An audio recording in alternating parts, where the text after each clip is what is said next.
I was involved briefly with a married man who believed he had the courage to leave his wife to be with me and to live his truth.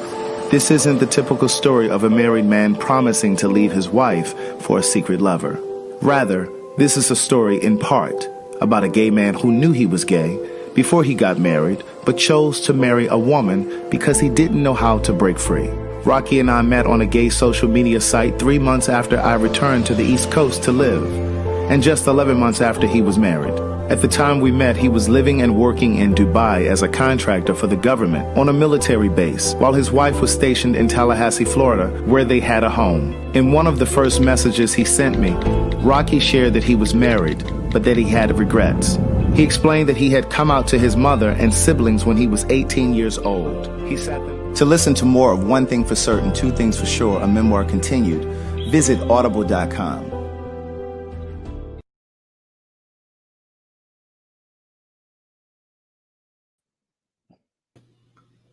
Hi, Derek. Y'all see what happened when I leave Craig by himself? He put up a whole minute commercial when I leave Craig by himself. Hello, Craig. How are you? I'm amazing, Derek. How are you? I am well. I haven't seen you in a week. You know, you've been acting funny. I have a job now, you guys. I have to go to work.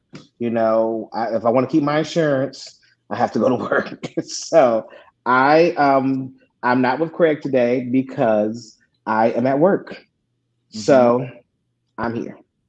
That's what's happening. And I understand. So you guys, we know what happened last time we let Craig run the board. You know, so I'm gonna help produce him from here. I got it this time. You got to decide. You understand what's going on. Mm-hmm. So I need to start with my good day thinkers. That's what I'll say. Start it off. Good day thinkers, thought leaders, progressives, and dreamers. I'm Craig the Writer Stewart. And I'm Derek J. And tonight we're discussing bottom shaming. Mm-hmm. And, you know, this is a little uncomfortable topic for Derek. I'm very much so comfortable talking about sex and sexuality. And we have a few panelists here with us to discuss it as well. And they're going to share with you guys their experiences with either bottoming or being ridiculed for being a bottom in a sexual position, for those of you who may understand what being a bottom is. Mm-hmm. Since we're having this conversation and we're here, and this is an open conversation, as you guys know, I can't speak too much to this conversation, but I'm here for moral support for you. But going into the conversation, support for who? Me? Well, yeah. Well, I'm here as a team player, not moral support. I'm here as a team player with Derek. You were right here when we chose these topics together. So how are I did, but you know what? I did, and I was with it, but I didn't understand that it would be such an uncomfortable conversation for me. So, but I'm okay. I'm here. I'm here with it, and I'm here, and we about to rock through it, and I'm with it. Okay. So, with that being said, and starting off this conversation, Craig, I guess can I ask you a question? I'm listening. Okay. So, since we're talking about bottom shaming, what is your sexual position, Craig? Wait a minute now. Wait. Well, we have to. We have to talk about. We have to be able to talk in context. I'm here to help facilitate the conversation and to move. Now you want to facilitate. Now, if you or anyone is interested in what I like to do sexually, I write very explicitly about it in words. Well, no, this is only to bring context to the conversation, Craig. So that's how we're gonna do it tonight. Okay, well, I'll say this. Well, see, because I have a follow-up question. So what do you say?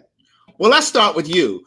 We all know that you don't have sex. You haven't had sex before. You're a virgin. That's easy. Let's get that out of the way. Right. And per you. Don't say that, Craig. That's just time. You enjoy oral sex. Right, there we go. Thank you. That's so much better. See how I clean that up? That's so much better, right? So yeah.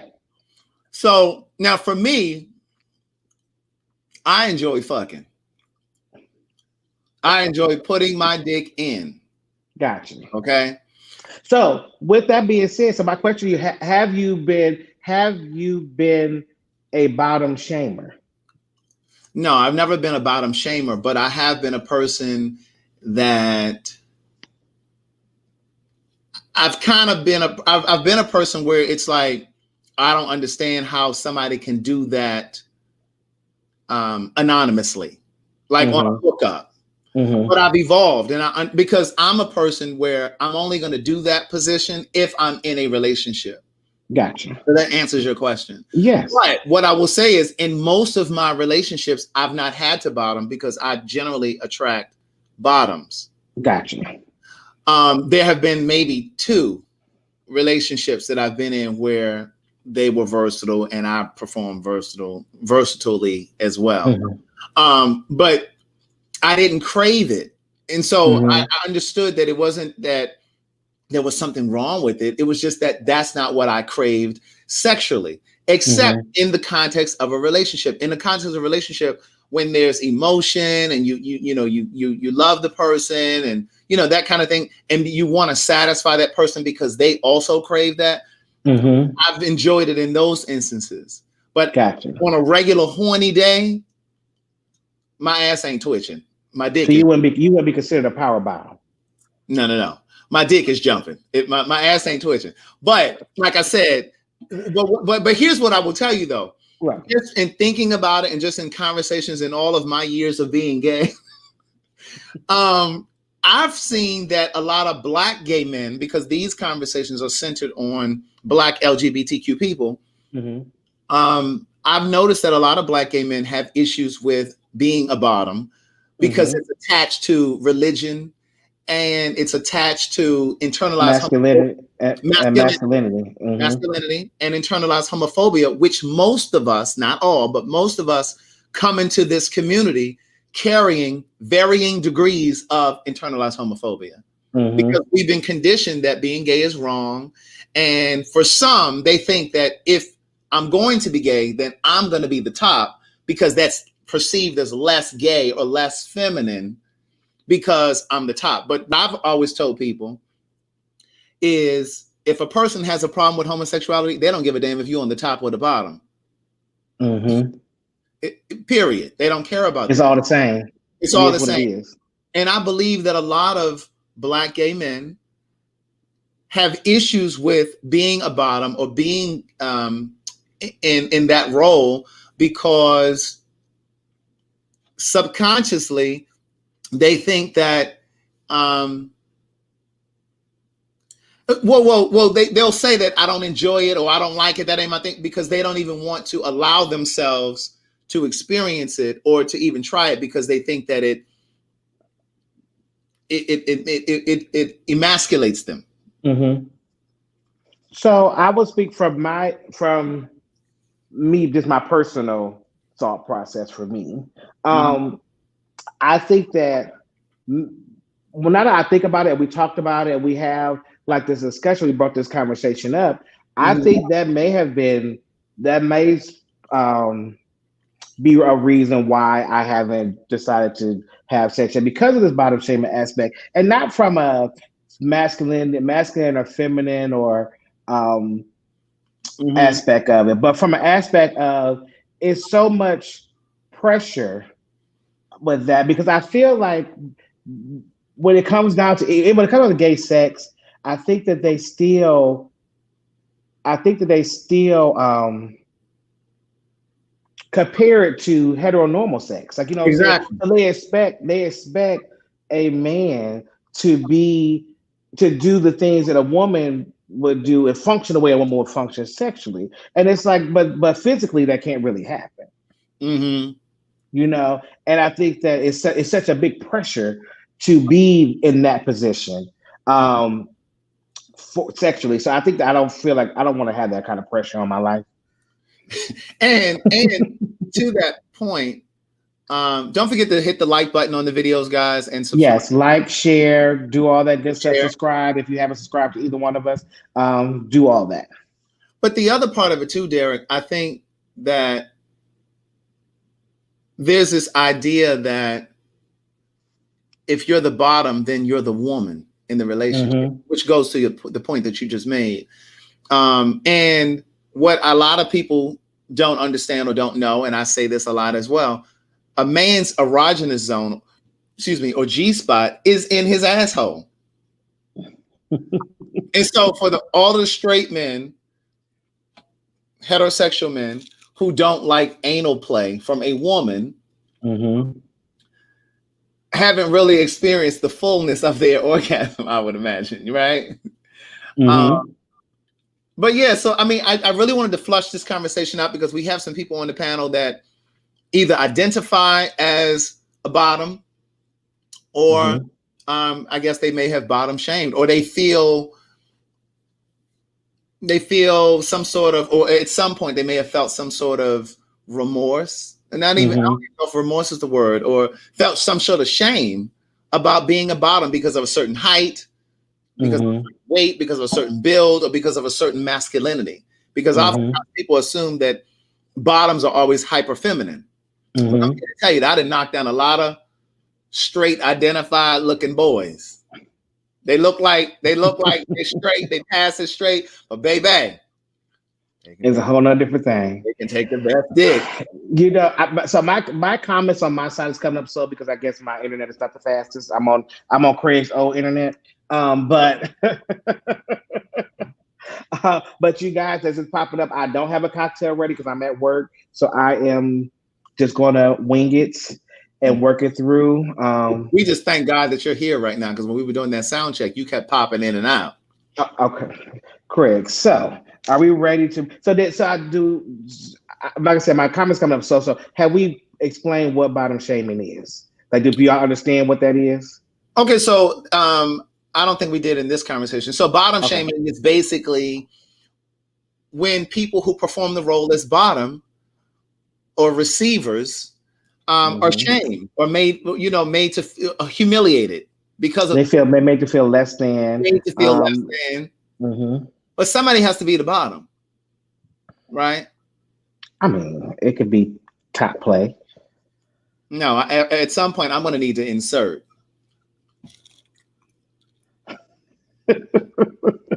So who do we have? Who do we have up first? Craig? We have 4 panelists here, and so I want to bring them in one by one, and I want to start by just introducing yourself, if you feel comfortable with giving your name and maybe the city you're in, and just a brief description of why you wanted to participate on this panel, just to kind of give the audience an idea of what we read in your email.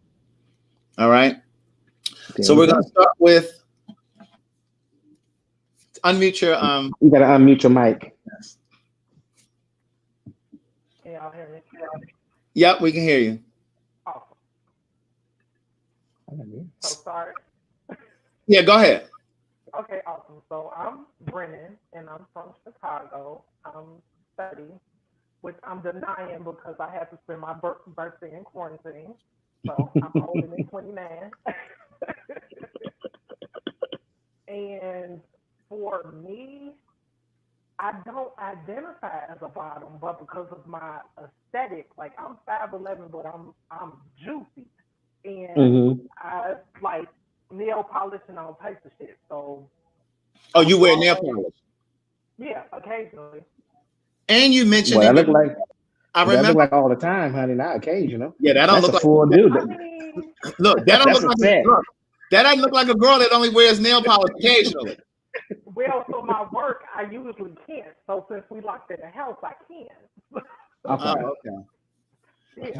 But I remember in your email you were saying that also because of your voice, the pitch in your voice. And I don't know how it's coming through like on the mic, but in person, or at least from what I'm hearing, my voice is like high. So I always got the questions like, do you sing? Or people just assume that that even in the way I would move, I guess, through life would be a little more feminine accent. And I'm just like, no, my voice high. That's some shit I can't control. That's genetic. But I like boy stuff, that type of thing. Okay. So now, you said, but you don't identify as a bottom, but Well, is identify the right word? Is that that's just not your sexual position? Identify is like, Well, yeah. Do you identify as a bottom? Like, is that your sexual position that you prefer? So that's another conversation within itself. I believe that gay sex should be free. Titles and roles and all of that is restrictive for me. So I prefer to do whatever comes up. But is it, or what you saying to us is that typically people assume that you're a bottom because of the nails And and that's the why I boobs? said female. So typically it's just like whether I meet a guy randomly or for some extensive amount of time, you just hold conversation with somebody over the years. It's always, well, you must have been getting your back blown out and this, that, and the other. And I'm like, sweetie, dick's not really high on my menu. It's an option, but it's not at the top of my list of things I want when we go to the bedroom. gotcha. Yeah. So would you consider yourself a feminine type, or you don't think you're feminine at all? It's not that I don't. I think I'm somewhere in between the two. I don't. Yeah, you in between the two, all right. Yeah, I'm somewhere in between the two. No, I don't think I'm the most masculine, but I don't think I'm the most feminine either. Okay. Okay, interesting. There, look, Brandon, chaos no mind laughing. I just know, huh? I said y'all are fine. Oh, okay. So when it comes down to this, so when it comes down to this conversation, as far so have you found yourself being because since you're not one, but do you find yourself bottom shaming other people, or do you find like, I mean, even though I know that's what you like, but do you feel like people are like, are you too big to be a bottom, or you this, or you too that? Like, do you fall to that category of that with people? Not me pointing the finger, but I've definitely, obviously gotten it because even without the nail polish, my aesthetic, just like minus, being close, the beard, the lot, people were looking at me at a picture. It's just like, well, that's a dude, depending on what the outfit is, like a dude. So I've gotten it before, but for me, I've seen it.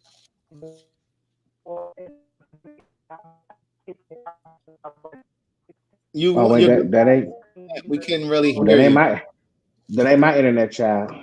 I'm good. Yeah, your mic is very low. So click it down. Yeah. Okay, we're gonna come back to you, Brandon. We're gonna come right back, Brandon. All right. Unmute your mic. Got it. Okay. Is it Ryan? Yeah, Ryan. Yes. Okay. Hey, Ryan, how are you? I'm good. How are you guys? I'm well, thank you. So I know you're in North Carolina. Yes, but from Baltimore. But you're from Baltimore. How old are you? I'm 23. 23. Okay, that's around. That's the age Craig like. 23. Oh my God! So how do you? You saw this conversation coming up, and then why did you want to be involved in this conversation? I actually watched the last video you guys did about age situation, and yes. my son is actually like 12 years older than me. So yeah, I met him when I was like 19. He was 30. So, and we were together for 3 years. Just recently, kind of, yeah.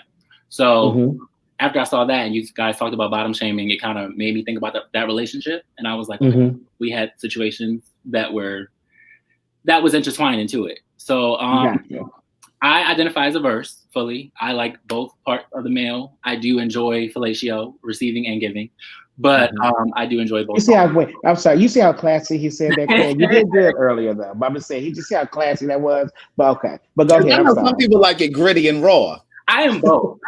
But I mean, for the most part, it was always like we were good. We would we do what we do, have sex, whatever. And then it would be some times where he just seemed like he wanted to bottom, and I wasn't ready, and that was when I became at fault for bottom shaming, and I didn't realize I was, because he was very masculine.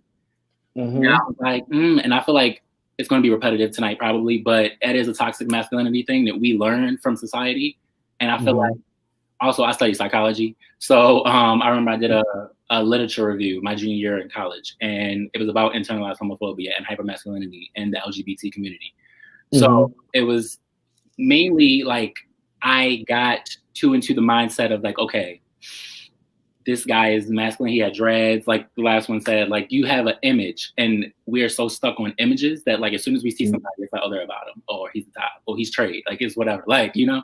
So you get to that mindset, and then once you get to that mindset, it's like you're stuck in that. So with me, once I started dating him, I was like, he's masculine, he wants to top me, that's it. We don't have to do nothing else. So then once he wanted to bottom, it was like, oh, he wants me to get. How long into the relationship did he want to bottom? It was probably like after a year, almost a year. And so, how did he say it? Did he feel did you perceive that he was uncomfortable asking you? Like, how did he? I feel like he also has some insecurities. He has like toxic masculinity, so he didn't want to like blatantly say it out to me. He didn't want to be like, okay, fine. But like it was more so when we're doing something, it's grabbing my hand, making me touch him on his ass or something. Like it was like, you know. He would just lead you, kind of guide you. Exactly. And I was just like, oh, is that what you want? Like, let's look at something you said. You said you looked at him a certain kind of way because he wanted you to fuck him. Exactly. No. Yeah, he did. Yeah, he did. No, he did. No, he did say that. Yeah. Well, he said that he said that he didn't realize that he was doing the shaming. He was bottom shaming, right? Yes. Because he had a certain perception of this masculine guy. Exactly. So how did you overcome that? And did it affect your relationship in a sense where maybe you lost interest in him because you saw that as him being feminine or something? Definitely not. I didn't care about that. It was more so just now changing my mindset of like, okay, he wants me to have sex, like he wants me to fuck him. Like I just had to get out that mindset, like, okay, every day, let me go, douche, get ready, because he about to fuck me. Like that was my mindset. So after like almost the year, I was like, okay, let me get ready, do this. And it happened. It was different for me. Because but like, did it change your perception? Did it change your perception of? Did it change your perception of him? Slightly, I will be honest. Slightly, it did, and it wasn't negative. It wasn't wholeheartedly negative perception. That's what I'm trying to get to. So how did that affect you? It was more so like he just. I don't know how to describe it. He wasn't who I don't want to say thought he was, but who I met. Like, it was like, okay, I'm not mad at you for wanting dick because you're a good man. But it's also like when you gave off that perception that, okay, you're just going to be topping me. It was just. But did he give off that perception? Or is that what you wanted? Yeah, he did. When we first met, he was like, I don't do that. But then after a while, I was like, can you like, and I was like, oh, I didn't know that you wanted me to do that all of a sudden. Well, I mean, because sex, I believe that sex, like, you know, there may be things that you may not be interested in when you first start having sex. Like, and I'm going to just be raw. Now, y'all just may not like it, but fine. Yeah. But, you know, when you first start sucking dick, you may just want to suck dick. And when he about to come, you ready to move it. But you might evolve to want to catch that milkshake. Sure. That is true. And that's not my speed. That's not my energy. But I'm just trying to give you an example. So it's like, you know, sexuality, you grow within the relationship, and you also grow in your sexuality, in your sexual relationship too. That made the first year very interesting. After that, though, it went pretty steady. So, yeah. Okay. Because some may have felt, well, let me ask you this. Do you identify as masculine, feminine, in between? Like, how do you? I say in between, because I have my both moments. Like, I'm just me. Like, and the reason I asked is because some guys will let you top them if you have a certain masculine energy. But if you don't have that masculine energy, they're like, oh, you're not about to climb my back. Exactly. Right. That's the thing. And then I have issues with that as well, in the opposite perspective, because then it's like, people see me like, oh, you're too skinny to be a bottom. Right. And then it's like, oh, okay. Or you're too tall to be a bottom. I'm just like, so when you mentioned that, I was like, I definitely identify with that because I get that way too much. I'm like, okay.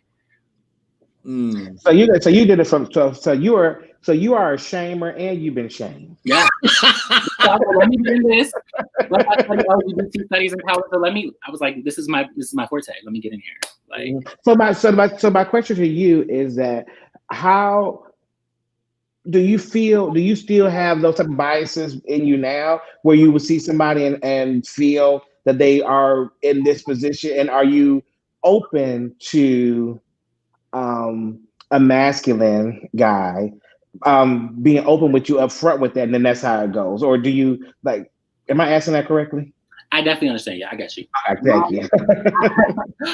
I feel like I've grown because again, that was when I was like 19, 20. It's only been like 2 years, but I feel like I've been through a lot in the last 3 years to where I could say like, okay, if I meet someone who's upfront about what they want and who they are, then I'm more receptive of that. But if you're not, then I'm just going to be confused. I'm going to be like, okay, what do you want to do? Like, am I doing this? Or like, I don't know. So being averse, I feel like it can go either way for me, but if they're not telling me what they want, then I can't help them. That's how I feel. Gotcha. I have a different kind of a question. Yeah. Okay. Well, I actually have two. The first one is, give us the example of when you were shamed for being a bottom or enjoying being a bottom. Okay. I would probably say close to when I lost my virginity. I didn't lose my virginity until I was 18. So, yeah. After that happened, it would be, the Jack situations. Everyone knows that, Black gay community. Meeting people, and then it would be, okay, we meet. I don't want to toot my own horn, but skinny, tall, Black gay men are known for, holding weight in the front. So are you saying you're a skinny, tall Black man? Yes, exactly. Okay. Correct. So in other words, for the people who really didn't catch that, he said he was a big dick. Go ahead. Thank you. But then I don't have an ass. So it's like people like, okay, you want a bottom? And I'm like, yeah, but I don't have an ass. And they would always go, okay, well, your ass is small. So I feel like you should just like, let's just beat off and like chill. And I'm like, okay. Mm-hmm. So you guys, little booties get discriminated against? Yeah, little booties matter though. Little booties definitely matter. I don't feel like it's about the size. It's definitely about how you throw it back. So that's how I feel. Okay, so now my other question that I said was a little more involved is, as a person who enjoys being the bottom, you were in a relationship. You said you guys were together for 3 years. How do you know when y'all gonna fuck? Like, how do you know when to prepare? Or is it something that you just prepare every night before you go to bed? Like, how do you manage that? It was typically when I knew we were going out. If we're going out, we were getting lit, it was gonna happen. Let me go in the bathroom for a while before he like is getting his stuff together. And then sometimes I wouldn't even prepare because I knew like my body. A lot of people say they know their body and then they be painting, but I actually knew my body. Never happened. But I knew what happened. We do it and it's like, okay, cool. And then after, I just always felt like, okay, he wants more. And then, no. So you would prepare before you guys went out to the club or went out for wherever you were going. Is that what you're saying? Okay. So that when you came home, you could just, he could just dive right in. Yeah, pretty much. Oh, okay. Well, I'm sure while you were preparing, he was preparing too. You just so at some point he sure did. There's been many times when he was preparing when I would sleep, and then he would like come into bed and was like, I want this to happen, and I was like, oh. Oh, so he would do it while you were sleeping. So was it shame to go and prepare first? I don't know. But I know like it would always happen when I was asleep. So I would always wake up and he would just try to, and I was just, okay, I'm not ready. you who would say I'm not ready? You? Me, mentally. Like I was just like, because then sometimes just being honest, because I'm a real blunt person, like I would just automatically my erection will go down sometimes. And again, that's my mindset. Like I was like, this magical man wants me to top him and I'm not ready. Like beginning, I was just not ready. Got it. Mm-hmm. Okay. Well, so you hold right there, Ryan. We're gonna bring another person up, but we like to bring everybody back up again and have a quick round table just to kind of round the conversation off. But thank you for your honesty. Thank you, Ryan. Yeah. All right, Christopher, you're up. Unmute your mic for me, please. Okay, Christopher, if you don't mind, would you tell us where you are and how old you are, if that's okay? How y'all doing? I am in the Bronx, New York. I'm 33. Okay. And well, that's too old for Craig. Oh, shut the fuck up. Would you do us a favor and share with the audience, like what kind of a little bit about what you said to us in the email, what you wanted to contribute to this conversation. I think I'm one of those guys you were talking about that's often expected to be in the top role, because of my demeanor, I guess, and because of how people perceive me. So they expect me to be a top all the time, when in actuality I am verse. But like I said in the email, like I'm kind of like a versatile top by force, because that's who's interested in me. So you don't More really bottoms want to are be a interested in top. me. I mean, I love being a top. Like I love ass equally, as I love penis. So it's like it's an equal thing. So but I feel like sometimes I get tired of playing that role. Sometimes I want to do something different, and those avenues aren't always available for me. So, and I do get judged. So you get judged for what? Wanting to bottom? Yeah, because people don't see me in that way. Yeah, and yeah, basically. So it's 7:30 in the morning. You're just waking up. Your dick is hard. Do you want to be topped or you want to top? My dick is hard. I want to top. I want to top. Okay. I mean, I'm when I'm with a bottom, I'm more of a pleaser. So I want to please you. So I probably want to eat your ass. I want to do. I mean, if it's 7:30 in the morning, I don't know. It depends on the situation. Everybody got to be clean. But wait a minute. So you saying at 7:30 in the morning, you don't know if you can eat ass because you don't know if it's clean. I mean, what did we do the night before? I don't know what kind of ass before. I don't know what kind of ass he got getting in his bed. You should be able to eat that ass in the morning because you know the shower. I mean, you can never be too sure. You have to be sure. That's all. So. But yeah, I would probably want to be the top in that situation if it's like 7:30 in the morning. Okay. Okay. So my question for you is this: so you have this demeanor and people have this perception of who you are. So then, when you do you find, I guess, tops that want a masculine bottom, or do bottoms have to always be feminine? Like, do you have trouble finding that situation for you? Yeah. Often, to be honest, I'm not masculine enough for the tops that want a masculine bottom. They want somebody who's DL or somebody who, straight acting or whatever. And I'm masculine, but I'm not DL. I'm very upfront about my sexuality. And if somebody asks me, I'm gonna be upfront about it. So they want somebody who's DL, who's in that lifestyle of being DL. And I'm not feminine enough for the guys who want a feminine guy. So I'm kind of in the middle. So I kind of don't fit in anywhere with, so. But I do find a lot of guys who want. Well, I didn't even know that was an issue, because you know what I'm saying. Because the thing is that I guess for being from, people consider me feminine. Wait. People consider you feminine. People. Wait, there's so many folks not over there. Didn't he fall out? Well, people consider, so you always get the tops that say they don't want a feminine bottom, they want a masculine bottom. But then to see somebody that's masculine presenting, and you telling me that you're not masculine enough, so it's like, well, Jesus, what do these people want?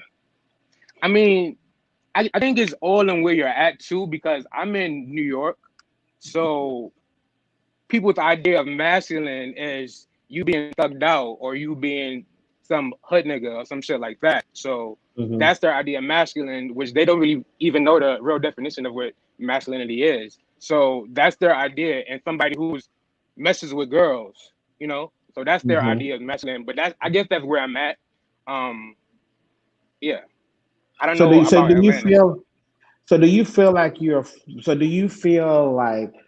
that you are not adequately pleasing your sexual desires because you can't get what you need to get because of the perception put on you? I mean, I do get what I can get, but it's hard out here. I mean, it's hard, but I do get what I want sometimes. But I mean, I'm just expected to be something that people want me to be, and I find myself trying to be that person for people. And at 33, I'm just now being more comfortable saying out loud that yes, I am versed, instead of trying to fit into maybe the persona that people want me to be. You know what I mean? Like the rep of being a top. So now I was like, I don't care. Like if you like, I'm versed. Yeah, you know. I have a question for you. So it's two-part. So what type of guy do you typically attract? And the other part of it is, well, it's not, this isn't really a question. It's more so you mentioned like the DL community or the guys who prefer masculine or a really masculine bottom. Because what always baffles me about that is you want this guy to be extremely masculine. Those who have masculinity issues, you want a guy to be extremely masculine, but you want him to be able to put his legs behind his ears and get fucked. And generally speaking, the guys that are most masculine like that usually have issues around their sexuality where they're not that fluid in the bedroom. Right. So going back to my initial question was, what type of guy do you typically attract? Is it a feminine guy or is it a masculine guy? What? I attract younger twink bottoms. So I attract younger guys that may be like on the petite side. For some reason, I don't know. But yeah, and more 90% feminine, maybe 10%, maybe a little masculine. But yeah, mostly feminine bottoms. Yeah. So what damn, I was gonna ask you. Oh, explain what a twink is for the people that are listening. To me, because everybody have their own idea of what a twink is. My idea of a twink is somebody who's younger, somebody who is a certain, like, they're slim, they're petite, they look younger than they may be, or they are younger. Yeah, like a smaller, younger looking, slimmer, petite guy. Yeah. Okay. Craig, go back to that to NTOITMW. Oh, he asked, is verse the new bottom? And I personally believe that is my answer to that question is yes. That's just me. But that's my answer to the question. Well, somebody else just said verse is another word for bottom to some gay men. Yeah. I mean, because yeah, and that's sad, because if I'm, like I said before, like in the email, like if I'm a top 90% of the time and I bottom 10% of the time, now I'm a bottom because. But in your case, but you only top 90% of the time because you can't find the person that want to top you 90% of the time. I think if it was the other way around, you would prefer to be bottom. You'll prefer to be top. Not all the time. I want it to be 50-50. I don't want it to be. I don't prefer to be bottom. I just would like it to be a level playing field. And see, I think, to your point, I think that in a relationship, if both people have those desires for both, I think it should be that way. I don't think it should be a thing of, well, no, I'm a top. And so, you know what I'm saying? I just feel like if you're in a relationship with somebody, because I enjoy gay sex. Right. Period. You know what I'm saying? But what I'm saying to you is I have to be in a certain mental space with you to be able to do that. And so I haven't been in that mental space with a lot of people. And again, like I said at the beginning of the conversation, most of the guys that I've been in relationships with, because I don't do that casually, most of the guys that I've been in relationships with were bottoms. You know what I'm saying? I didn't really have that, issue. But somebody, I left this comment up here because he said that's one thing about most white guys. They really don't care about the top bottom thing, and they be so kinky. I wish there were more kinky black men. Well, so let's drop him down, Craig, and let's have a discussion. But we're gonna bring you right back up, okay? All right. We got one more. I know we got one more, but let's jump into that, and then also click the link down there because I see a lot of people in this conversation want to get into the conversation. So you can throw the link in there. I can do it. I don't know where everybody was when we were It was- advertising this. Right. Now all of a sudden y'all want to talk. Right, everybody want to talk. So you guys, Craig just dropped the link in the YouTube there. So if you want to have this conversation, join in. But I feel like, well, with that statement that he was made about this being more kinkier. The thing is that as Black people, we are, when it comes to sex, we are very demure conservative when it comes to sex. It's very, so we don't have those conversations. You don't do those type of things. Now, a lot of people, they find they have their sexual experiences through the streets, really. It's not really a conversation that it's not really a conversation that we have. So that's why I feel that black men and Black women just are very conservative when it comes to sex. Yeah, and to your point about Black folks being really conservative when it comes to sex, because I know when I was in high school, baby, it was almost offensive to say that a Black girl was sucking dick. Oh, you know Andre's dick, bitch. That was fighting words. Well, I was ready to fight you too, Craig. Girl, you said it on the live yourself that you suck dick and you suck dick well. Here we go. You see? I know you're gonna sign in here. You brought it up.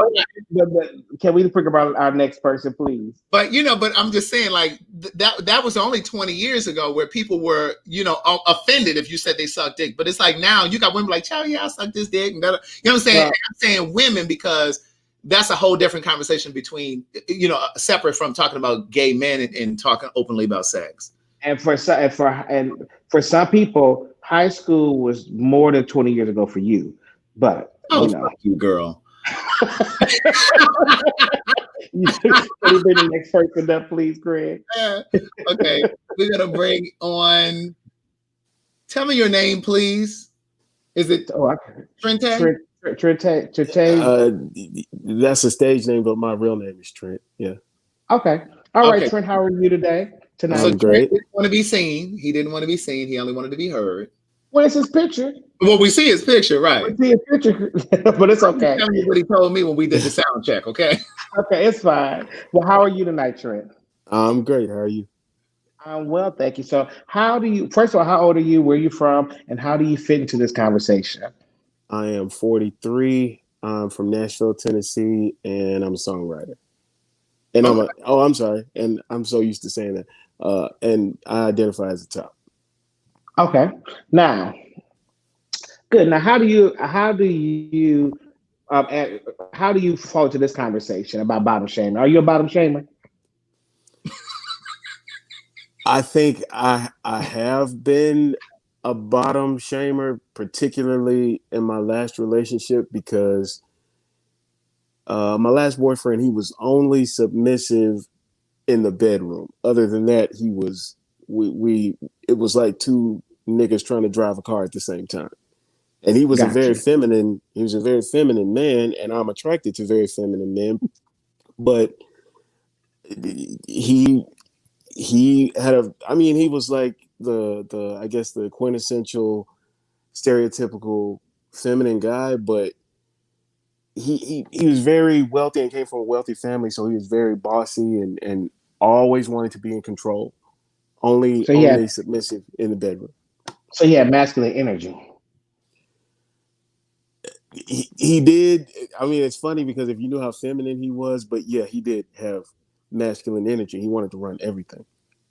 Mm-hmm. And so as far as for you, you didn't like the way that made you feel or something? Well, I just kind of assumed because he was feminine and petite and the kind of guy that I liked, I just kind of assumed that he would kind of fall into that submissive role in every aspect of the relationship, but that wasn't the case. And how long were you guys together? Off and on for about 4 years. And was it because you had such a dominant personality? We were both Gemini, so it was bad.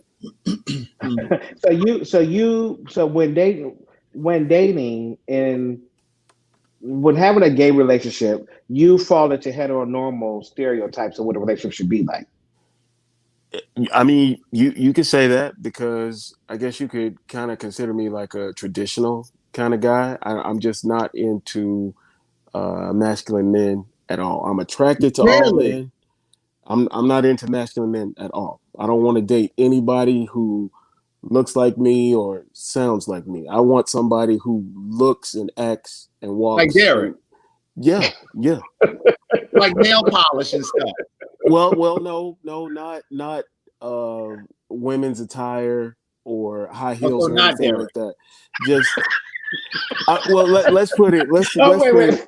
Let's put it Okay, this way. Fred. Hold on one second, Trent. Don't fall Trent. Don't fall into it. I got to get this bitch back for saying I was out of high school for longer than 20 years.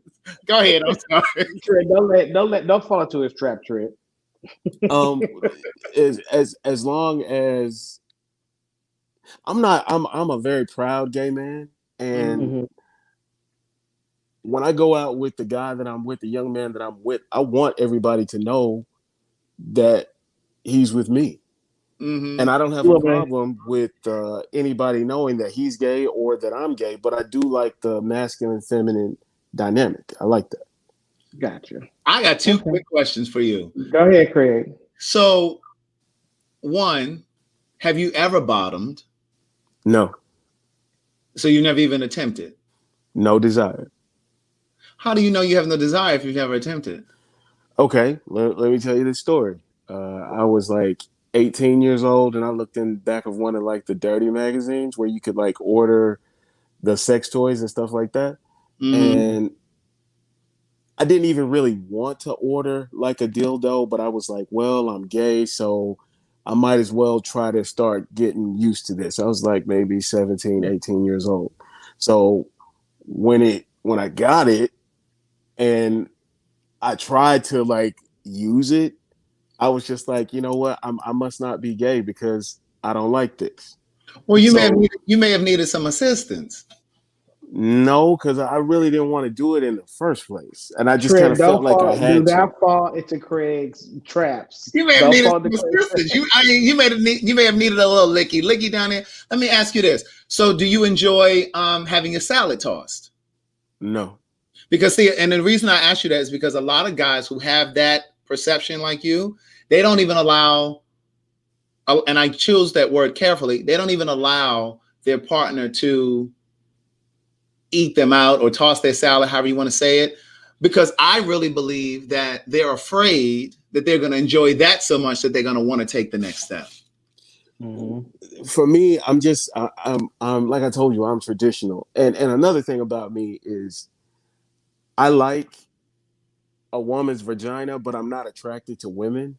I'll Mhm. have sex with them, but I've never had a relationship with a woman, and to me, it's all pussy to me.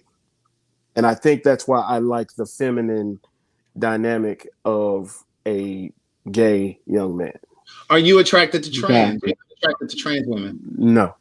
Someone asked that in the comments.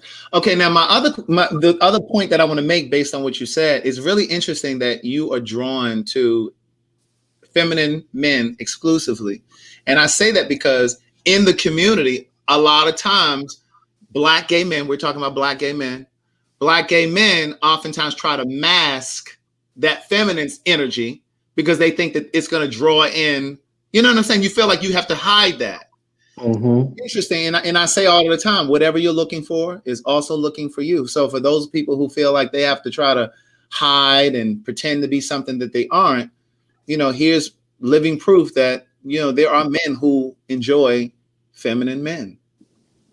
And another thing I want to mention is it's not like I haven't been with men who were masculine because they wanted to date me, but I would explain to them like before it got sexual that, you know, you can just let go and just really be yourself, you know, when if we're gonna have sex, and every time, you know, the legs go up and it sounds like I'm having sex with a woman, which that's like a huge turn on for me. So even when they're masculine presenting, and this has only been a few times, they still get femme at a particular point. If they're not just, you know, femme all the time and a twink and all of the stuff that I like. Gotcha. Okay. Well, thank you for your insight on that, Trent. We're gonna drop you down, but we'll bring you back up to do a last, last roundup conversation. Okay. All right. Thank you. We got a few more people that came on in here. Oh, now they want to talk. Yeah, right. Now you want to talk. Hey, Kyle. Hey y'all, sorry I look kind of Hey, crazy. Kyle. Where were you at, Kyle, when we was calling people last week? I apologize. Life was okay. happening. Life was happening. No, it's okay, Kyle. But how are you? So how old are you? Where are you from? 26. I'm from Atlanta. And Kyle, Okay, cool. you were on our panel before Yeah, about Right. ageism. about ageism, Yep. right? Yeah. So now we're talking about bottom shaming. Now Yeah. have you been shamed or are you a shamer? I have not been shamed, and I've not been a shamer either. But I have witnessed people be shamed for being a bottom. Now, how do Isn't you it crazy? Yeah, it is. It is bizarre to me that people. The topic of sex has always been taboo, whether you're part of the LGBTQ community or just the heterosexual community. But I think it's just a bizarre concept because my thing is, well, what are all the tops doing? You know, I mean, if you're in a relationship or in a entanglement with someone who is also a top and you identify as a top, or if you're a bottom or with someone who identifies as a bottom, it's kind of like, well, what? Granted, there are other things that you can do, but in the traditional terms, what do you expect to get from that kind of interaction? Mm-hmm. So, do you identify as top, bottom, verse, or? I identify as verse, but in my relationship currently, I predominantly bottom. So, is that a compromise for you? Do you feel satisfied sexually? Do you feel? I do, because I don't. I don't pigeonhole myself to only be able to experience one aspect of a sexual relationship. I like to experience them all. I'm just a sexual person, so I don't want to be in a relationship where I'm only able to experience sex one-dimensionally. I mean, I feel like sex is way too complex to only be stuck in one. Granted, to each their own. But for me personally, I feel like sex is way too complex of a interaction to only experience one part of it. So you enjoy, you're mostly a bottom in this relationship, but there are moments where you. Yes, top. Okay. Okay. Now, when you say you experience people being bottom shamed, what have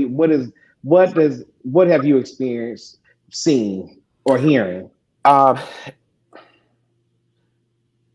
To me, it just comes across as, I kind of view it as let me not say everybody. The person that I experienced doing the bottom shaming, it came across to me as being very insecure and immature.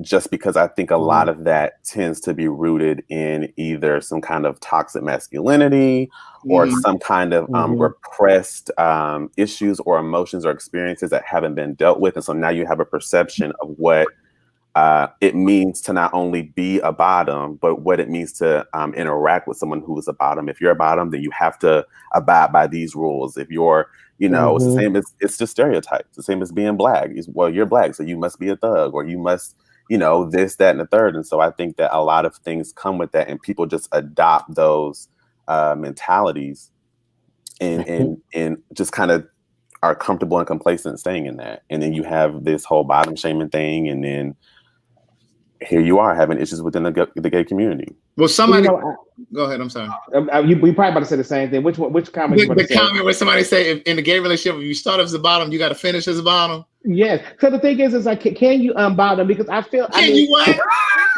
Can you unbottom? Not unbottom. Can you unbottom?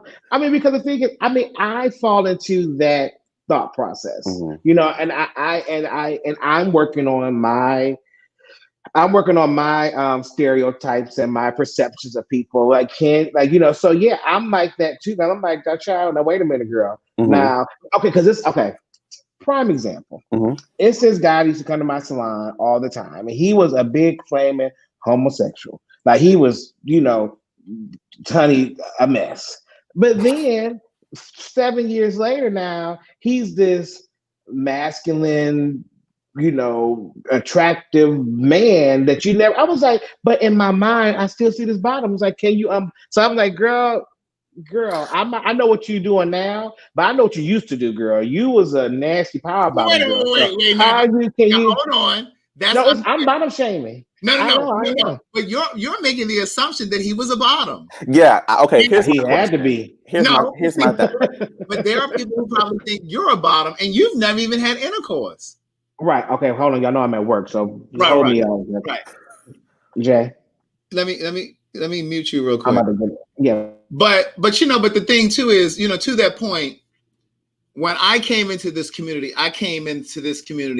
very conservative. And I came in very conservative, and there were certain things that I just didn't do because I associated that with being feminine. Like, for example, like how President Obama always sits with his legs crossed like this. I never sat like that because I identified that as something gay. But I know a lot of straight men that do that. But for me, I stayed away from it because I associated that with being gay, right? Well, I think an interesting point to make too is wait, let me finish the point. But the other part of it is, when I came into this community and I got more, because I don't use the word lifestyle, but when I came into this community and I got really comfortable in my sexuality and I started to develop gay friends and I started to move in gay circles and go to attend gay prides and clubs and parties, I started to get more comfortable with myself because of the people who ushered me into the community. The people that ushered me into the community were more to the feminine side. So at one point I had platinum blonde hair. And then I realized as I continue to matriculate that that's not who I am and that's not what I have to do to be gay. Right. And I think sometimes we have this idea when we before we come into this community of what gay looks like. Right. It's not a monolith in this community. And so I had to identify or retrain myself. Right. To see it, as, what it was for me. I had to make gay what it was for me. I didn't have to be like everybody else. Right. You had to challenge your perceptions and your preconceived notions of what you thought it meant. And what I was taught by the people who ushered me into the community. Right. Yeah. And I think it's an interesting niche. I think it's an interesting point that Derek J was making, because I think there's this people tend to be very linear in their thinking, meaning that okay, if your gender expression is flamboyant or feminine or exaggerated, then you have to be, or you must be a bottom. And that, and even in how you dress, just because a man may wear 6-inch heels and a tight, leather pants or in a crop top or something, doesn't mean that he's a bottom. He may not have never even bottomed in his life. He may just enjoy topping. And so I think you can't automatically associate, although I get why people do, because that's just kind of how society works. But I don't think you can just automatically associate someone's expression and how they express themselves in their sexuality with how they are in the bedroom. Right. Exactly. Well, yeah. Thank you for that point. I appreciate that point. No problem. All right. So just stay by. I'm going to drop you down, and because we have other people down here that want to contribute. All right.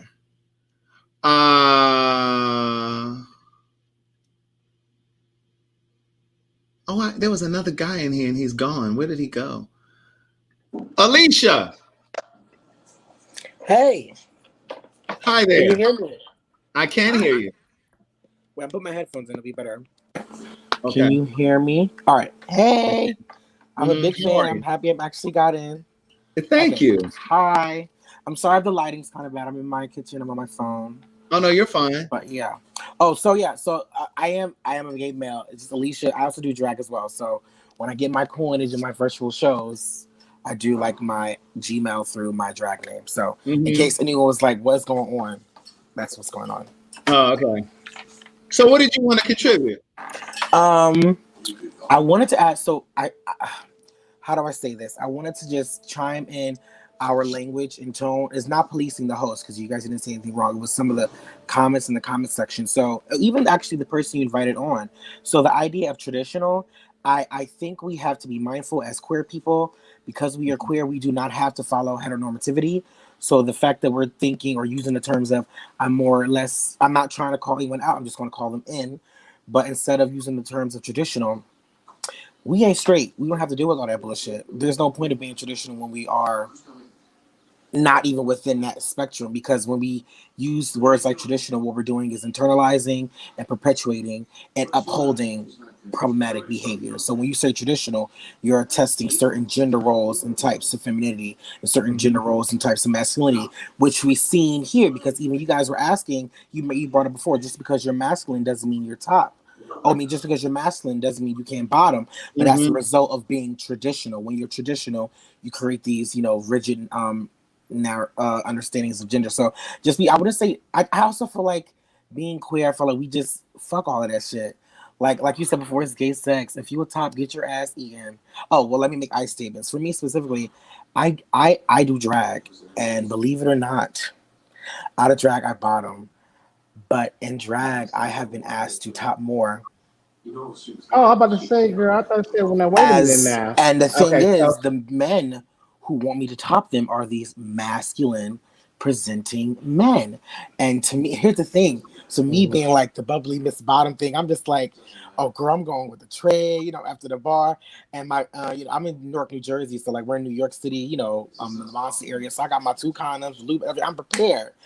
And then, after the geesh, I shower off and the guy's like, oh, I want you to keep the makeup on. I'm like, so it gets to the point, I'm just like, so it gets to this idea that he still wants this femininity. So sometimes I take the makeup off, even if I'm in drag, so it depends on the guy. But, I'm getting ready, and I'm assuming position, we sucking and fucking everything. And then I'm like, okay, I'm ready. And he's like, oh no, I want you to fuck me. And I'm just like, oh, I wasn't prepared for this. So like, there's been moments where like, me personally, I don't even know if I identify as a verse or verse bottom, if that's a thing.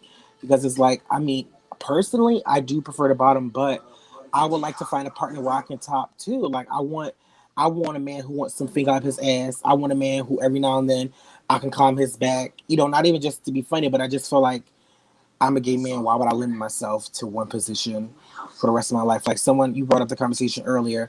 Can you turn into can you lead? Can you stop being a bottom to a top? He said, can you unbottom? Yes, because when you guys are in a couple, say if you are monogamous or polyamorous, y'all together for 50 years, someone's going to get erectile dysfunction. So wait, say that again. Say if you are in a monogamous or a polyamorous relationship, and whatever, you're with that person for a couple amount of years. Hopefully you're with them for a while. Maybe the top gets erectile dysfunction, but the bottom isn't. So the roles have to reverse. They don't have to reverse, but someone's going to have to touch that prostate some way, somehow to get that nut. That's all I'm saying. It can be through penetration. It can be through toys. Well, I guess when I say bottom, because when you're talking to a heteronormal state, if a straight man, dibble dabbled in gayness, he never, because he still has the stereotype of being gay. You know what I'm saying? So I feel like from the bottom standpoint, I just feel like if you bottom for 15 years and like now you just a top right now, like that's and maybe that's me, and that's probably me being judgmental. So that's just what I do. No, I don't know. It's not that I'm disagreeing or agree. I'm just adding to it because I also feel as if for me it's like, now again, I'm single, I'm 25, so I haven't been obviously I've had sex with you before, but I haven't been, intimate or long relationship with someone. So the issue for me is more or less, I feel like if I'm going to be with you in a relationship, I personally feel as if we'll be close enough where we can explore those things and be able to like, okay, let's try this tonight. Let's do this tonight. You know what I mean? So it's like, I just don't want to be, and even if it is the case where I'm going to be the bottom relationship for the rest of our relationship, however long that is, I just don't hope that because I'm the bottom that I'm going to be confined to being submissive, doing this position, I was like, let's explore it. That's where I'm coming from. So it's not even a matter of me always penetrating him. It's like, okay, nigga, it's been 10 years. And you say you're in a relationship with someone for 10 years and they never got their ass ate. And I was like, okay, well, let's try something new. Or it's been 10 years and it's like, okay, you never ate my ass, but you want me to give you fellatio. Let's try a different form of, or, something like that. I just feel like being stagnant is the result of, heteronormativity and also internalized homophobia, because it's like Craig said, bitch, I'm gay. Eat my ass. Do it, like, come on. Like, like I get so angry when I'm in the gay clubs. I'm literally, you know, people as a drag queen, they'll see me, but sometimes as a host in the room, I'm there, but they don't know that I'm there in regards to like I hear what they're saying. So I hear like the trade, like, man, I let no fag eat my ass. You are in a gay bar, honey. And you're talking to gay men. And it's like, well, if you're not, I will, bitch. Like, more for me. So I just that always boggles my mind. Like, what? But yeah, that was it. Well, thank you. And you know, and even though I walked away, I still hear everything. But thank you for your input. I appreciate that. Thank you. Bye bye. Bye bye. And you know, there was a point that I think Alicia made me think of. You know, there are tops, and this speaks to being relegated to certain sexual roles and certain sexual positions. There are a lot of tops that suck dick. Because that's gay, that's too feminine, or you know, whatever it is that they think, you know, going back to that whole toxic masculinity thing. But we have someone else joining us. Okay. Hey, how you guys doing? How are you? We're good. How are you doing? Good. So I just wanted to contribute to the conversation a little bit about where I am in my life. I consider myself to be a feminine top. So, you know, I am, and I'm very proud. I even have a shirt that says feminine top. And I see a lot of like bottom shaming, and it hurts me to see, you know, sex is a two-way street. So you can't get satisfaction unless you're only into oral without having the other end of it.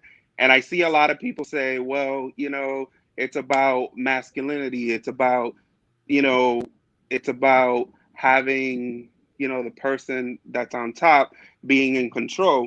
But sex is very fluid, you know. So when you talk about connection, it's more than just, you know, oh, you're fucking me. You know what I'm saying? It's about the interaction that you're having with that person. So I grew up in a household with only my mom, and I love feminine girls. I love hair. I love the way you look. You know, I wear tight pants. I like Derek. I wear like feminine shirts at times, but I've never been penetrated.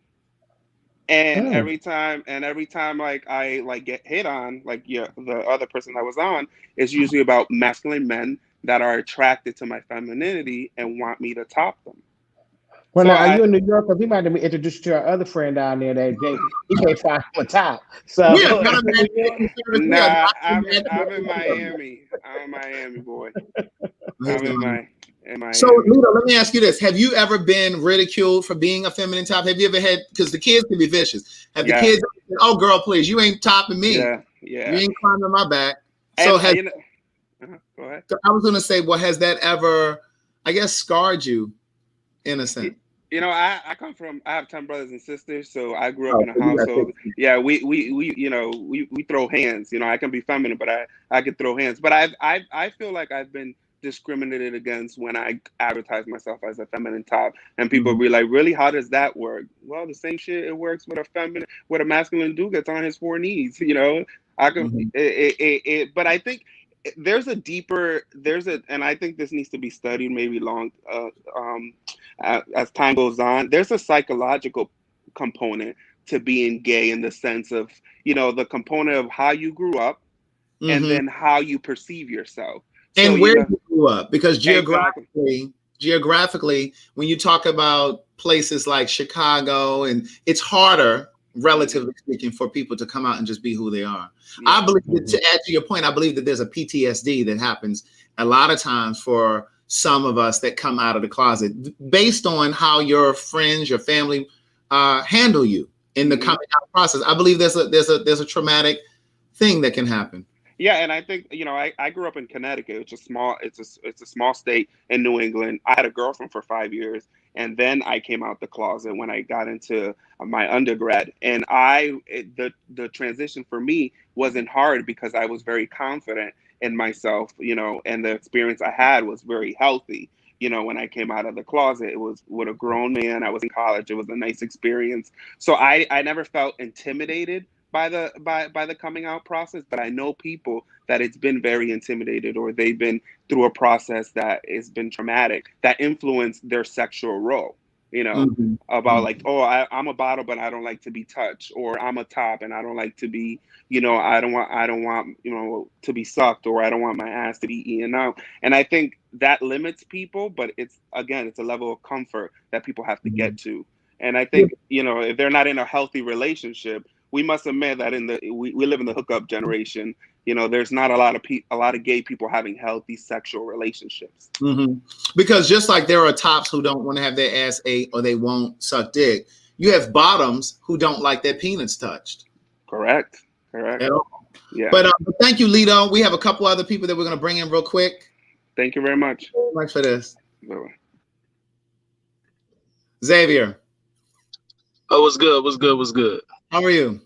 What's good? My bad. I just now running back and forth so I can actually talk to you, dog. I had to grab the headset real quick. Yeah, I saw you getting out the car, so I was holding on. Oh, yeah. What's good?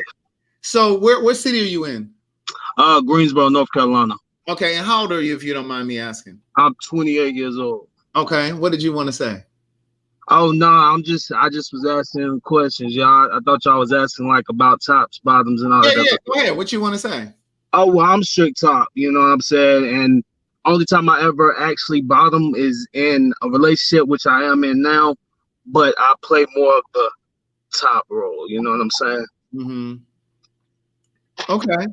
So have you ever bottom shamed, or have you ever felt shame about bottoming? Well, I have more of a preconceived notion as far as I'm gonna put my headset in here so y'all don't hear this beeping and stuff right here. All right. Okay. I'm gonna put this in. My bad. Can you hear me? Oh yeah. Me, I'm more am a type that has preconceived notions. I'm a short guy, you know what I'm saying? I'm 5'10", you know what I'm saying? So most of the times when people see me, like as far as looking on Instagram or something like that, their first thought is, okay, because my dude, he's taller than I am. You know what I'm saying?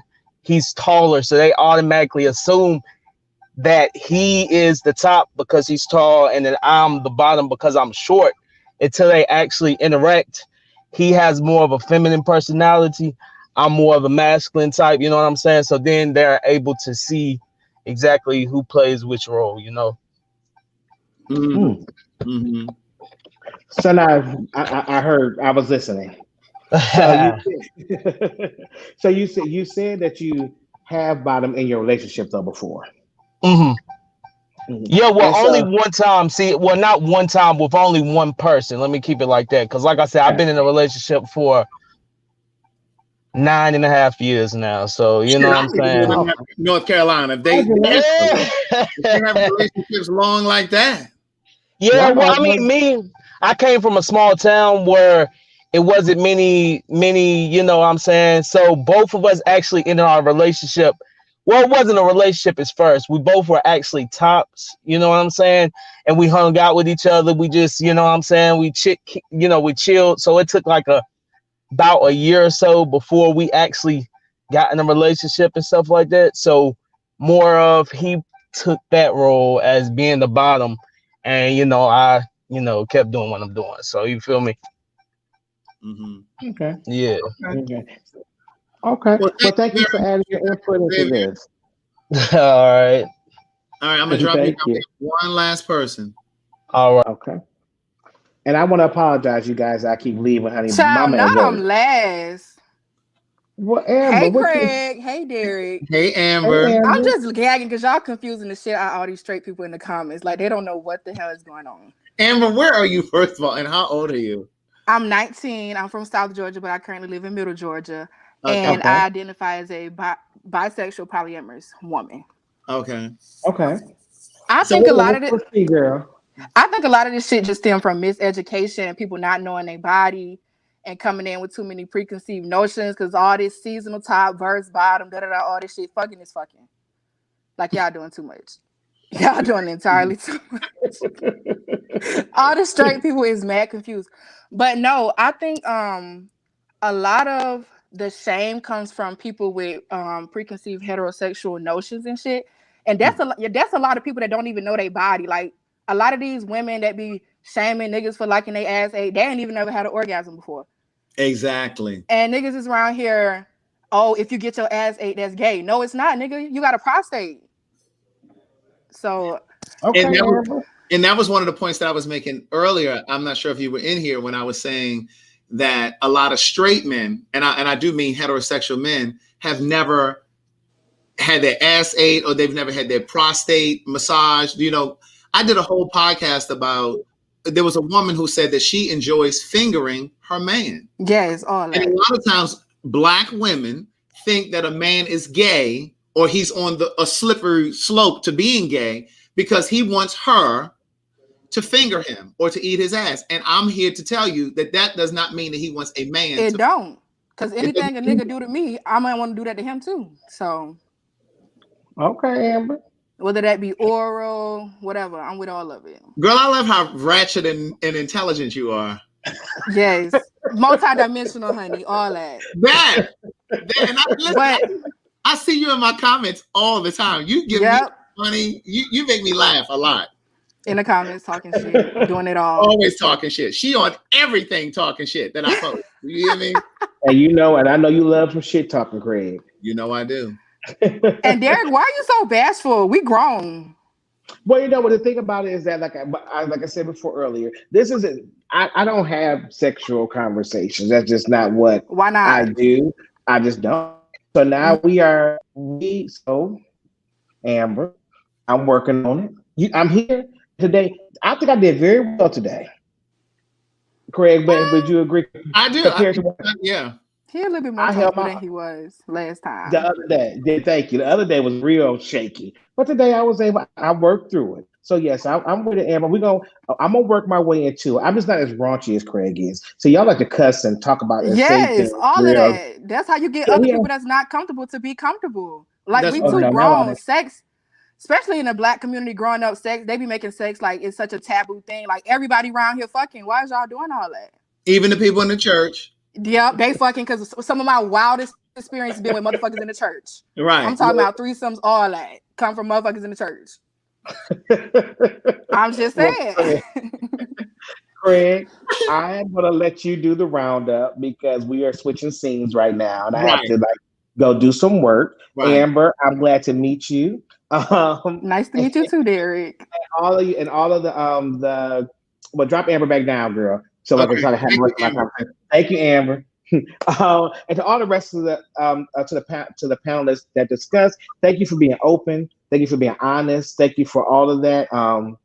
But I got fortunate, like I said, I'm at work and they keep calling my phone, so I got to go back to work. But Craig has the list of what's happening next. We would love to hear from you. I don't know what it is because Craig has a list over there. And yeah. Thank you. And I think I did good. I see you guys in the comments. Thank you guys for helping me and walking me through this conversation. And yes, Craig, I think I did a very good job this week. Yes, you did. I did. You did. Okay, I will let you do the wrap up. All right, I'll talk to you tomorrow. And listen, y'all, and once again, like we always tell you every week, this is free for y'all, but costs for us. So speaking of, don't forget to hit our interns Cash App. It's your turn to pay. Oh yeah, it is my time to pay. I'm gonna pay her right now. So see, y'all. So if you guys want to support us, hit my Cash App or Derek's Cash App because we pay for this shit. This is not free. But I want to go through it really well before you leave, and I'll do the roundup. But before you guys leave, I want us to announce really quickly what the next conversation is. All right, and that's it. Oh, yes. Let's see, I can talk about this. Colorblind. Interracial dating in the gay community. Yeah, so if you are in an interracial relationship, we would love to talk to you. We want to talk to you. Yes, email us right here at glmconvo at Gmail, and we would love to talk to you because I want to know about, some of the pros and cons of it. Do you go through things? All that good stuff. I want to come down to interracial dating. So Craig, move my Cash App back over on your screen, child. I'm going back to go back to work, y'all. Y'all have a good night. All right, bye-bye. Okay, so listen. So if you want to join that conversation, it's going to be 2 weeks from today.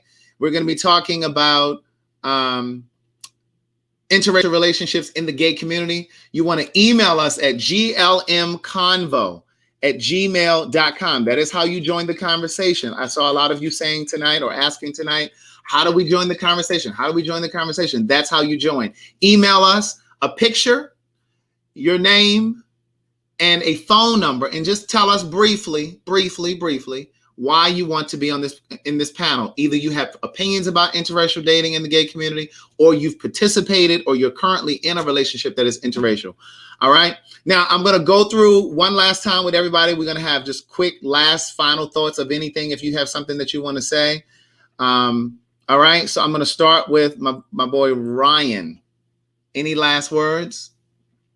I would say, after listening to all that, everyone has good points. It's really hard to like remember what everyone said, but I was here. I was like snapping and everything because you made a lot of good points as well. Mm-hmm.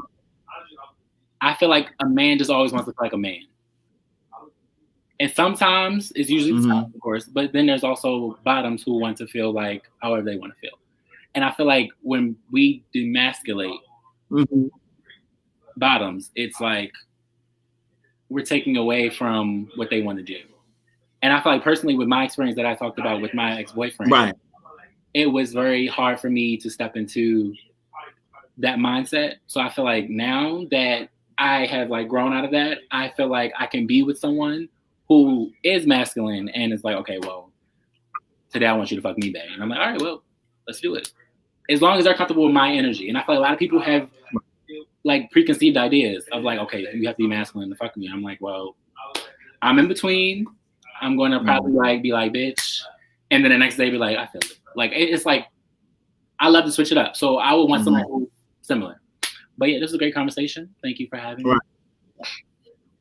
Thank you for being here. I appreciate it. Thank you. All right. All right. Trent, we're going to come back to you. Any final thoughts? Yeah, I have a couple. I feel like I'm being shamed to a degree from what was that a female or a male, Alicia, or gender non-conforming? Alicia, yeah, he said he identifies as a gay man. Okay, now for him to say that we should not say, or I felt like he was saying I should not say that I'm traditional. Now I'm being shamed because I don't want to get my ass ate. Now I'm being shamed. I'm also not a guy who's like into dicks. So when I see a guy that I'm interested in, I'm looking at his ass and I'm looking at his mouth and I'm looking at how pretty he is. I'm not interested in his dick necessarily. Do I give head and have I given head before in relationships? Yes, but I kind of feel like the reverse is happening. Now that if you're a masculine top who likes feminine bottoms, now everybody wants you to do the polar opposite to that. Or I don't understand why everybody just can't be what they are. We have tops, we have bottoms, we have verse. I mean, why can't we let's just take it to the extreme. Heterosexual people don't think we should be doing any of this. So who is anybody to bottom shame or top shame? Why can't I say I'm traditional if that's how I feel? I'm gonna get married next year and I'm calling my boyfriend. That's gonna be my wife. That's how I see it. I don't feel like you have to be a female to take on the role of a wife. And I'm pretty sure people would have a problem with that too. Well, my thing is whatever works for you and your partner. That's what matters. I mean, exactly. But I just didn't understand the whole, get your ass ate, do this, do that. It's just whatever that you say you don't want to do. It seems like people in this community want to force you to do, or they want to coerce you to do something that you're not comfortable with, or they want to say that you don't like yourself or you're following some kind of heteronormative because you fall in a certain category. I like feminine gay men. I don't like no deep voice nigga. I don't like no nigga taller than me. I don't like none of that. And there's nothing wrong with me. Let's put it this way. I don't have a problem getting no sissy, okay? But let me ask you this, based on what you just said. You don't want a guy that's taller than you, a guy who has a deeper voice than you. Is it a complex, perhaps? Is it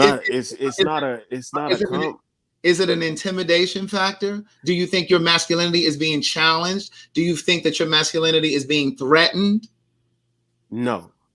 I just love feminine, short, beautiful men. That's what I like. Right. Okay. That's it. All right. Well, thank you for being here. We appreciate your input. I'm sure somebody learned and grew from it. Thank you for everything that you contributed. All right. Thank you so much. And I'm gonna come back to Brandon. Awesome. So this was a lot. See if we can. We can't really hear you. You're really, really low. I'm gonna turn them off. Hold on.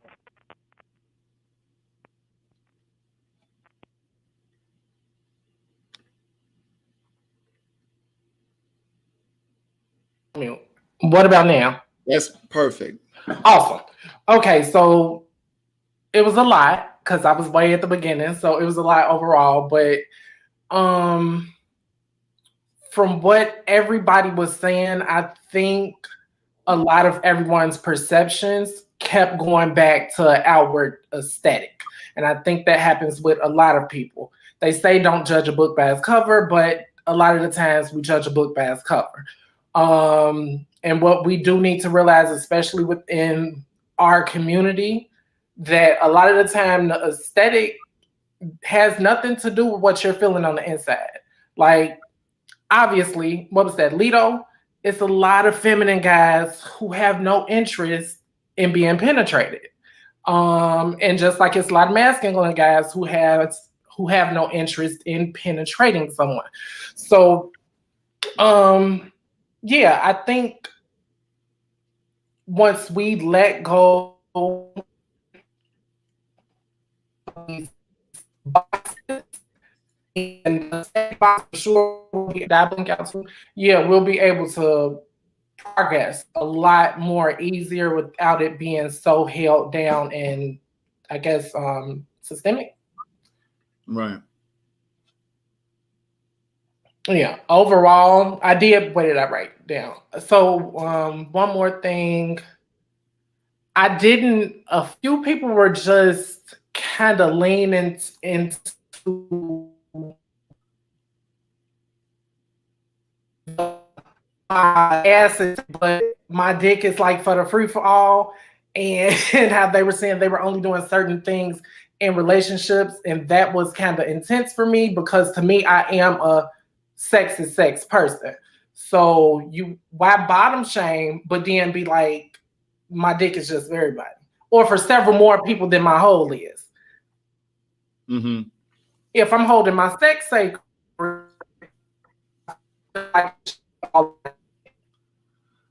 Brandon, we can't hear you. It's going in and out. It's freezing, but we did get the gist of what you were saying.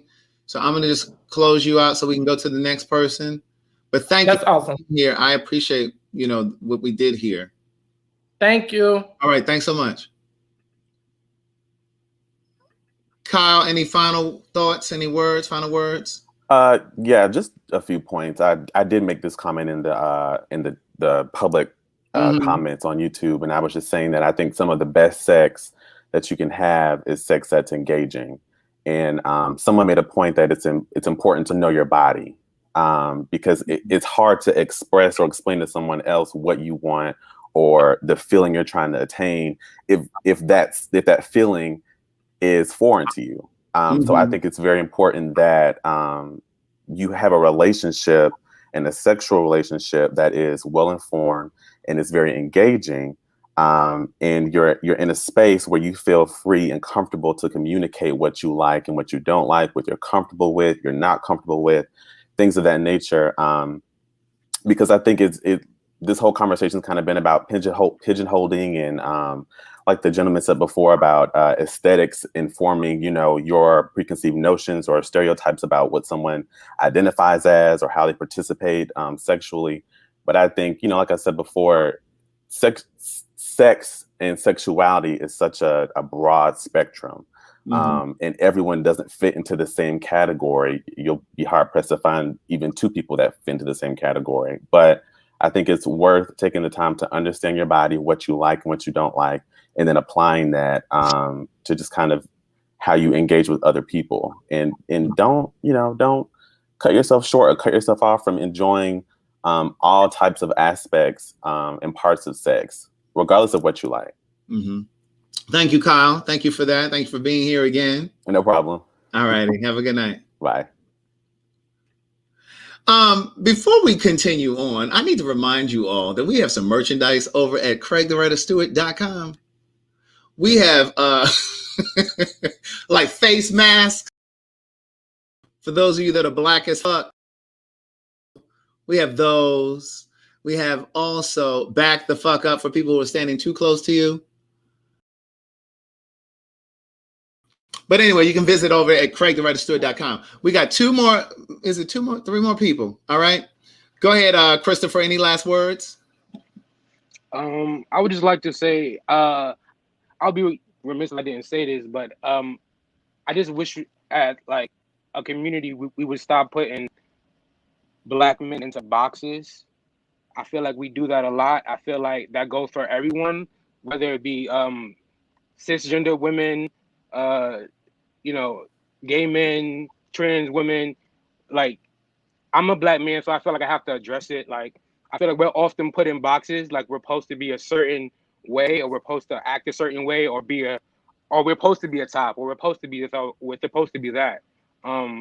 That's just something I needed to say. Like, I feel like we're often put in boxes, and I just wish people would give us the space in the room to be who we are and to be free and to be and to be open. And I guess that's why there's a lot of black men who repress their sexuality, because they feel like they have to. They feel like they have to be this strong black man. And I feel like, a lot of shit would be different if we were allowed to be ourselves.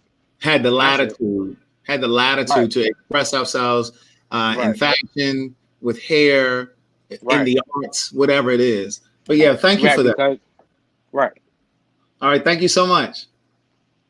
Good night. All right. Bye-bye. I'm going to go to Amber. So we're going to hold her till last this time. Child, I just got to say, life is too short for bad sex. And y'all need to stop with all these labels. And like homeboy before me said, as black people, y'all want black men and women sometimes to be so linear. And sex is not a linear subject. It's so much more broader than what y'all trying to make it seem. And then y'all make the shit too complicated. Just do whatever works for you and in your bedroom. All that extra shit, don't worry about it. Thank you. That's all I got to say. Bye, Craig. Bye-bye. Xavier. All right, I'm gonna elaborate on what she said. Basically, do what works best for you, your relationship. You know what I'm saying? However you spend your time. And being that you were talking about the mask, let me say for anybody out there still hanging out, doing everything that you're doing, please, I do not want to hang out with nobody that's not carrying at least one bottle of sanitizer. All right, just like it's the COVID going on, people. All right, like nobody trying to do all that, but best believe, like I said, when it comes to being in a relationship or you going hanging out, doing things and stuff like that, always do what's best for you, because what works for somebody else is not going to work for you. You know what I'm saying? And that's point blank and period. Thank you very much, Xavier. All right, thank you, Craig. We appreciate you. All right. Bye. Lito, final words. So I just want to say two things. Two words that come to mind is tolerance. We have to be able, I think that what I appreciate about your platform is that you give the ability for people to have tolerance and educate people. And I think you always said, this is your calling, it's your calling. And I have expectations for you. I want to see this, like the Queen Supreme Court, I want to see you travel this to the nations. And the Derek so and I have talked about that. We've definitely talked about that. Yeah, so I'm gonna declare that for you. And the second thing is intimacy. That they talk a lot about that. And no matter who you're with and what your sexual preference is, you need to know what's good for you. What works for you, how your body flows, what makes you happy, what the touches that make you quiver, and that's important. And after that, everything flows. We can't judge we can't make everyone understand us, and we can't make everyone accept us. But if we have intimacy with ourselves and tolerance, we're able to take things to any level we want to. Mhm. So I appreciate you. I appreciate your platform, Derek, as well. I'll continue to follow you. And when you come to Miami, we'll make something happen, okay? Absolutely. Thank you so much. That was a beautiful way to close this out. Thank you so much. Thank you. All right. Have an amazing night. You too. Okay, so again, everybody, I just want to thank you guys for being here. Thank you for liking and subscribing to the channel, and also share the video, because this conversation is, you know, this conversation will archive, so you can share it in your Facebook groups. You can text the link to your friends, have conversations about it. That's the only way that we move the envelope forward, right? Again, if you want to support me and Derek, here are our Cash Apps, because again, yes, we do pay for this. We pay for the service that we host this through, that costs money. And we pay for the flyers to be produced. We pay for our intern who helps us with the emails that come in and reaches out to the people that participate in the panel. So thank you for those of you who are assisting with the cost associated with this. We appreciate you. Remember, the next conversation is called Colorblind. And we're talking about interracial relationships in the gay community, LGBTQ community. So if you're in a relationship, or if you just have thoughts about it, all right, we want to hear from you. Here's the email address right here. Email us, send us a picture, send us a very brief explanation for why you want to be on the conversation or the panel, and put a phone number in there so our intern can get in touch with you. All right, thank you for being here. Be safe. Keep loving yourself. Have an amazing night.